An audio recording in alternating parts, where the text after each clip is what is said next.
Chandu RK న్యూస్కి స్వాగతం. Telugu Desam party తలపెట్టిన గ్రీవెన్స్ కార్యక్రమంలో గురువారం నాడు మంగళగిరిలోని టీడీపీ కేంద్ర కార్యాలయంలో దేవాదాయ శాఖ మంత్రి ఆనం రామనారాయణ రెడ్డి పాల్గొన్నారు. ప్రజల నుండి వచ్చిన వినతులను స్వయంగా స్వీకరించారు. ప్రజల నుంచి స్వీకరించిన వినతులపై సమస్యలు పరిష్కారం దిశగా అక్కడికక్కడే అధికారులతో మాట్లాడారు. గ్రీవెన్స్ కార్యక్రమంలో మంత్రి ఆనం రామనారాయణ రెడ్డితో పాటు Andhra Pradesh urban finance and infrastructure development corporation chairman Peela Govinda Satyanarayana కూడా పాల్గొన్నారు. అఫ్జల్గంజ్ పోలీస్ స్టేషన్ పరిధిలోని మహారాజ్గంజ్లో గోల్ మసీద్ సమీపంలో ఓ భవనంలో అగ్ని ప్రమాదం సంభవించింది. 3వ అంతస్తులో మొదలైన మంటలు ఒక్కసారిగా ఎగిసిపడ్డాయి. 3వ అంతస్తులో చిక్కుకున్న వారిని అగ్నిమాపక సిబ్బంది సురక్షితంగా బయటకు తీసుకువచ్చారు. 6 ఫైర్ ఇంజన్లతో మంటలు అదుపులోకి తెచ్చారు అగ్నిమాపక సిబ్బంది. కింద ఉన్న షాపులలోకి మంటలు వ్యాపించకుండా మంటలను ఆర్పారు. ప్రమాదానికి గల కారణాలు తెలియాల్సి ఉంది.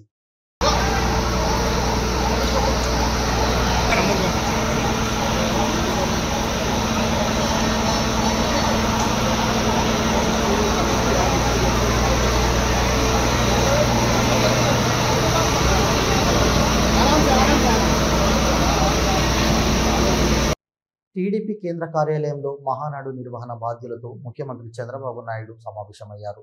కడపలో ఈ నెల 27, 28, 29వ తేదీల్లో నిర్వహించనున్న మహానాడుపై నేతలతో చర్చించారు.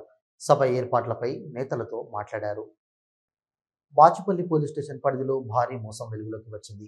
గత 15 సంవత్సరాలుగా చేతన్ జ్యువెలర్స్ పేరిట ప్రగతి నగర్లో నితీష్ జైన్ అనే వ్యక్తి బంగారం వ్యాపారం చేస్తున్నాడు. సుమారు 10 కోట్ల విలువ చేసే బంగారం ఆభరణాలతో నితీష్ జైన్ పరారయ్యాడు. దీంతో అతని బాధితులు ఒక్కరొక్కరుగా బయటకు వస్తున్నారు. మే 10వ తేదీ నుంచి దుకాణం తెరవకపోవడంతో బాధితులకు అనుమానం వచ్చింది. స్థానికంగా ఉన్న బంగారు దుకాణాల వద్ద బంగారాన్ని తీసుకువచ్చి ఆభరణాలు చేయడంతో పాటు కస్టమర్లకు అమ్ముతూ దుకాణదారులకు జైన్ దగ్గరయ్యాడు. తన నెట్వర్క్ను పెంచుకుంటూ అందరికీ నమ్మకం కలిగించి ఒక్కసారిగా భారీగా బంగారు ఆభరణాలతో జంప్ అయ్యాడు. భారీ మొత్తంలో అతనికి బంగారం ఇచ్చిన నగదు దుకాణదారులు లబోదిబోమంటున్నారు. బంగారాన్ని తాకట్టు పెట్టుకుని మరీ వడ్డీలకు ఇస్తుండేవాడని బాధితులు తెలిపారు. స్కీమ్లు కూడా పెట్టి బాధితులను నితీష్ జైన్ ఆకర్షించాడు. కేపీహెచ్బి బాచుపల్లి పరిధిలో తన వ్యాపారాన్ని నితీష్ జైన్ కొనసాగించాడు. గోపాలపురంలో నార్త్ జోన్ టాస్క్ ఫోర్స్ పోలీసుల దాడులు జరిగాయి. వ్యభిచారం చేయిస్తున్న ముఠా గుట్టును టాస్క్ ఫోర్స్ పోలీసులు రట్టు చేశారు. 2 బంగ్లాదేశీయులతో పాటు మొత్తం 5 మందిని అరెస్ట్ చేశారు. బంగ్లాదేశ్కు చెందిన అమ్మాయిలతో సాకిన్ హుసేన్, విమల్ సేన్ వ్యభిచారం చేస్తున్నారు. పోలీసుల అదుపులో 2 యువతులు, ఒకరు బంగ్లాదేశ్, మరొకరు పశ్చిమ బెంగాల్కు చెందిన వారిగా గుర్తించారు. 3 యువకుల్లో ఒకరు బంగ్లాదేశీయుడు, అక్రమంగా బంగ్లాదేశ్ నుంచి భారత్కు వచ్చినట్లు గుర్తించారు. గోపాలపురం పోలీస్ స్టేషన్లో నిందితులను అప్పగించారు. జేఎన్టీయూ యూనివర్సిటీలో చదువుకునే విద్యార్థులకు నైపుణ్యంతో కూడిన విద్యతో పాటు అవకాశాలు కల్పించేందుకు కృషి చేస్తున్నామని JNTU university vice chancellor pro Kishan Kumar Reddy వెల్లడించారు. ఈ మేరకు జేఎన్టీయూ గోల్డెన్ జూబ్లీ సెమినార్ హాల్లో ఈ సందర్భంగా ఆయన మాట్లాడుతూ జేఎన్టీయూ యూనివర్సిటీ వైస్ ఛాన్సలర్గా పదవి బాధ్యతలు స్వీకరించిన తర్వాత విద్యార్థుల భవిష్యత్తుపైనే దృష్టి సారించామని అన్నారు. మా యూనివర్సిటీ ఈ ముందు 3 సంవత్సరాల్లో నేను ఏం చేయాలని అనుకుంటున్నానంటే 3 పాయింట్లు.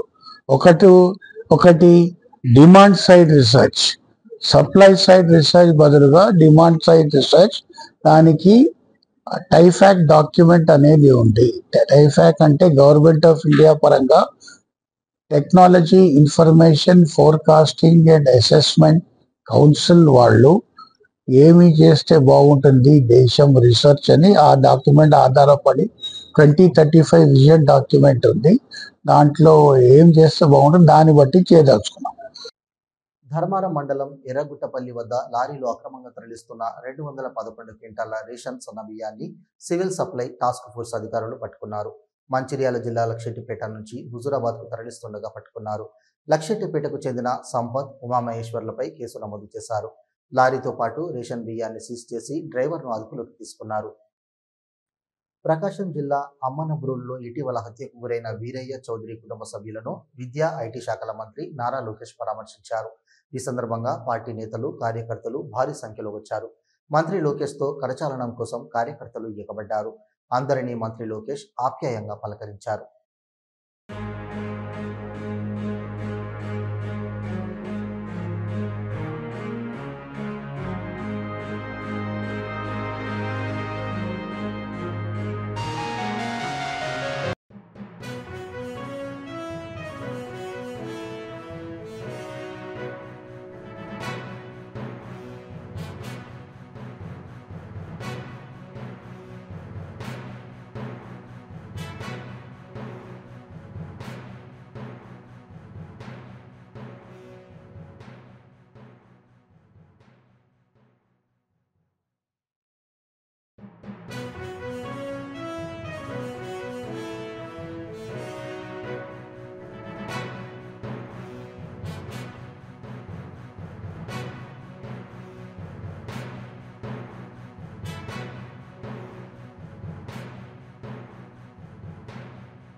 తెలంగాణ సాంప్రదాయ వస్త్రాలలో రామప్ప చెరువు వద్ద ఫోటోషూట్లో పాల్గొన్నారు miss world సుందరిమణులు.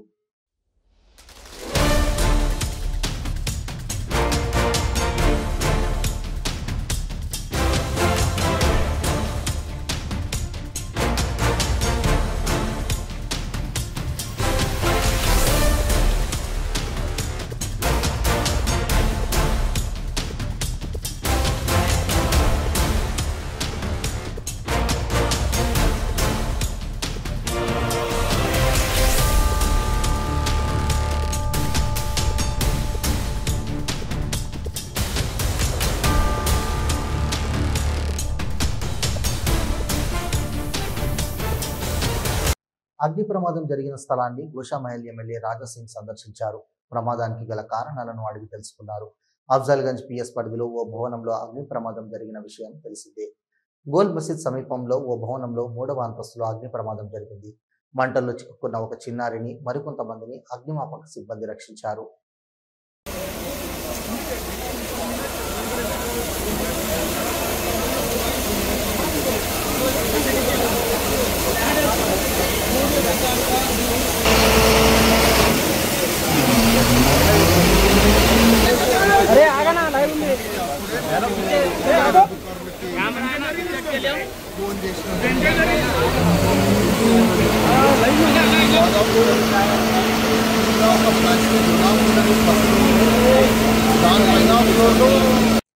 సికింద్రాబాద్లోని Harihara కళాభవన్లో AP Telangana పాస్టర్ల సమావేశానికి ముఖ్య అతిథిగా మంత్రి సీతక్క హాజరయ్యారు. మంత్రి సీతక్క మాట్లాడుతూ ఒక మంచి కాజ్ కోసం పాస్టర్లంతా ఇక్కడ భేటీ కావడం అభినందనీయమన్నారు. మతానికి మానవత్వం జోడిస్తేనే లోక కళ్యాణం సాకారం అవుతుందన్నారు. మతాలు వేరైనా దేవుళ్ళు వేరైనా ఎవరి విశ్వాసాలు వారివి. మతాన్ని రాజకీయాల కోసం వాడుకోవద్దన్నారు. ఎవరి విశ్వాసాలు వారు నమ్ముతూ సాటి మనిషిని ప్రేమించాలన్నారు. ఫలానా మతాన్ని ప్రేమించాలని చెప్పడం మూర్ఖత్వం అవుతుందన్నారు.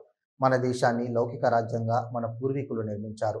ఇక్కడ అన్ని మతాల పట్ల సమాన గౌరవం ఉంటుందన్నారు. ఎవరికి నచ్చిన దైవాన్ని వారు నచ్చినట్లుగా పూజించుకునే వెసులుబాటు ఉంటుందన్నారు. మతం వేరు కాదు, మానవత్వం వేరు కాదు. మానవత్వంతో కూడిన మతాన్ని ప్రజలు ఇష్టపడతారు. మత ప్రచారానికి పరిమితం అవ్వకుండా మానవ సేవయే మాధవ సేవ అన్న సూత్రాన్ని అందరూ పాటించాలన్నారు.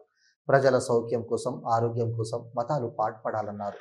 దేవుడి ప్రార్థనలు చేస్తూనే పేదల కోసం డాక్టర్ థామస్ పనిచేస్తున్నారన్నారు. మనం చేసే సేవ వేయిండ్లు ప్రజలు గుర్తించుకోవాలి.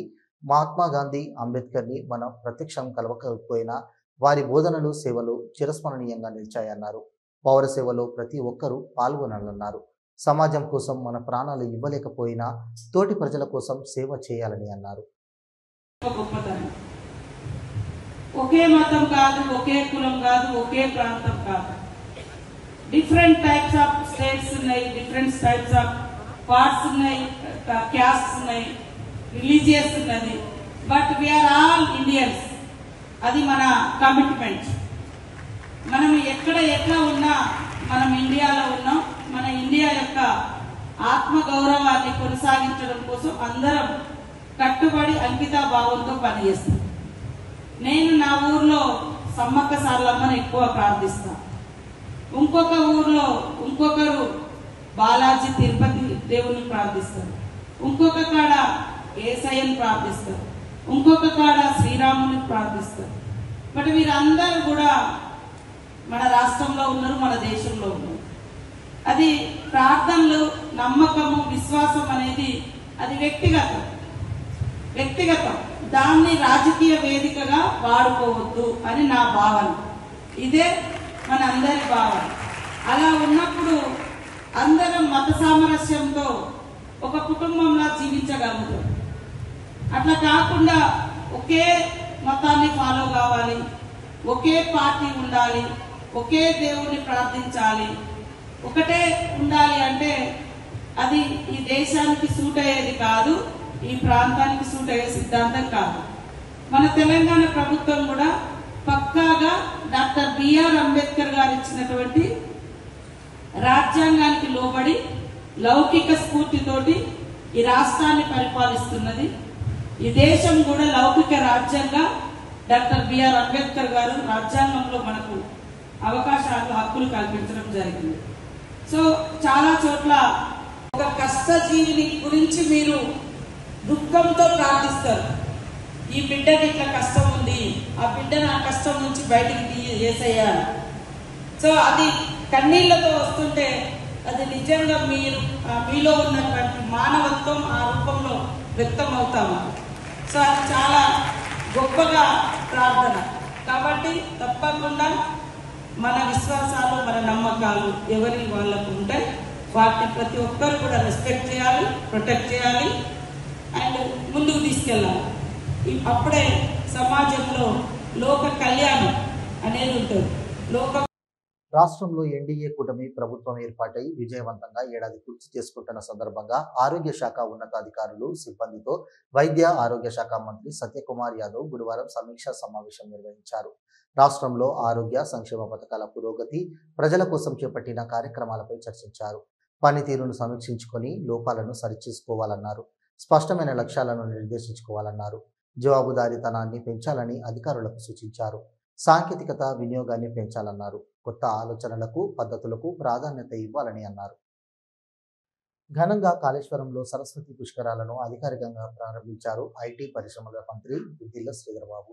త్రివేణి సంగమంలో తొలి స్నానం ఆచరించిన మదనానంద సరస్వతి స్వామివారు పుణ్యస్నానాల కోసం కాళేశ్వరానికి భారీగా చేరుకున్నారు భక్తులు.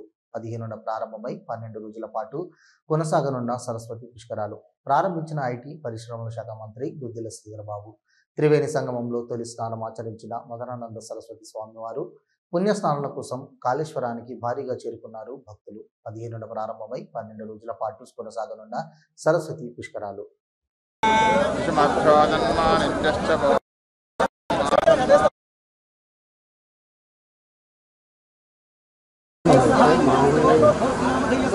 అందరూ కూడా మనసులో కొంచెం మీరు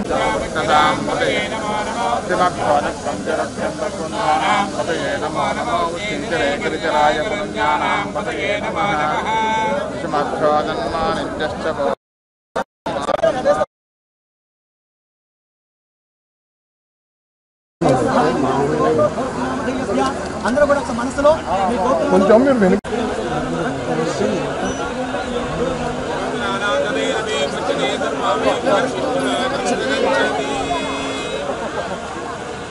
Sangameshwara Mahadeva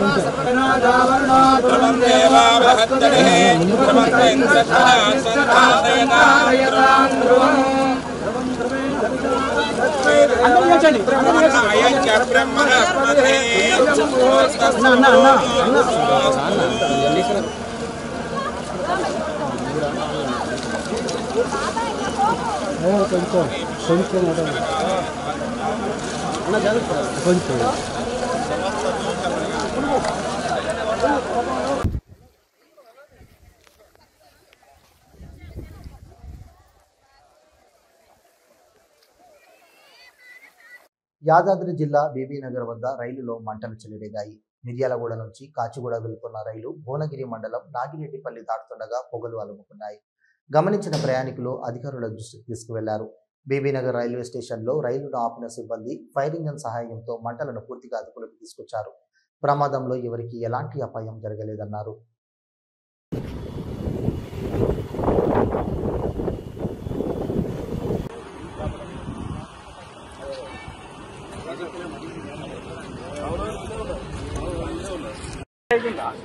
water fire fire fire 100 fire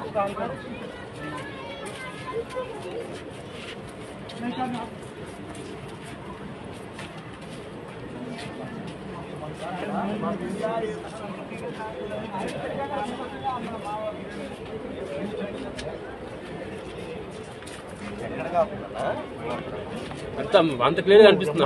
clear కానుతుందన్నా, బాగానే కానుతుంది.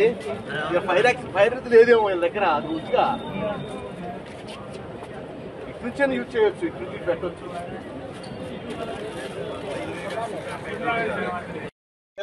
చెప్తాను.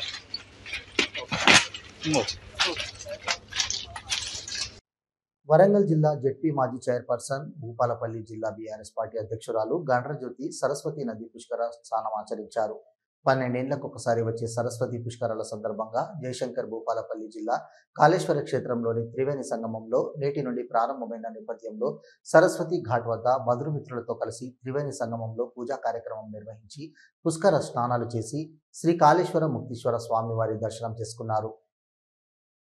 विश्वभावनः तेजसामपि तेजस्वी द्वादशात्मा नमोऽस्तुते नमः पूर्वाय गिरये पश्चिमे गिरये नमः योगिर्गणानां पतये दिनाधिपतये नमः जयाय जयभद्राय हर्षेश्वाय नमो नमः सहस्रांशो आदित्याय नमो नमः नमः उग्राय वीराय सारंगाय.